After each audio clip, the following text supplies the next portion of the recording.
Bellingen Shire's vision for 2027 talks about a disaster resilient community. And we are a really disaster resilient community, but we've taken a real beating over the last 3 years. And we need to be learning from the disasters that have happened and also preparing our households, our community and the whole Shire for future events. But we are already making progress, and the community has worked very hard with us to prepare grants and also to deliver projects which are trying to address and build our community resilience and preparedness. I think we're all here for the same reason, and I think it's lifestyle. That lifestyle is about nature, it's about mountains, it's about the beach, it's about the creeks, it's the rivers, it's about culture.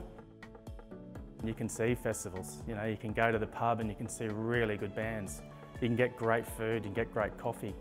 And through the economic challenges, because we're desirable, people want to be here, we're resilient and we keep going.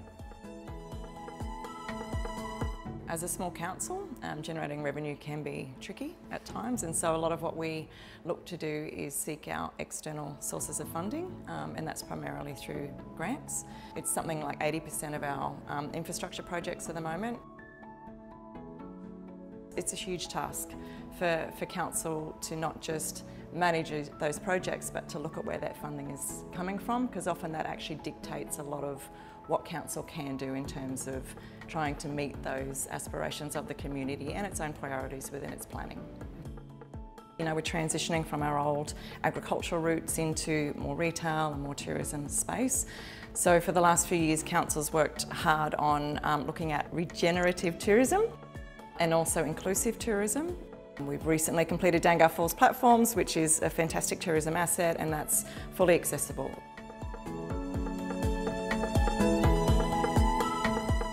In terms of sustainable tourism, we get about 265,000 visitors to the Shire every year.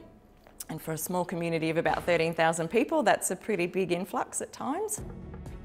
But we've got to make sure that our footprint as well from a local community is also sustainable, and we're certainly managing that to the best of our abilities, and have developed a lot of this planning to try to put in place some of those actions and activities that helps to keep it sustainable for the long term.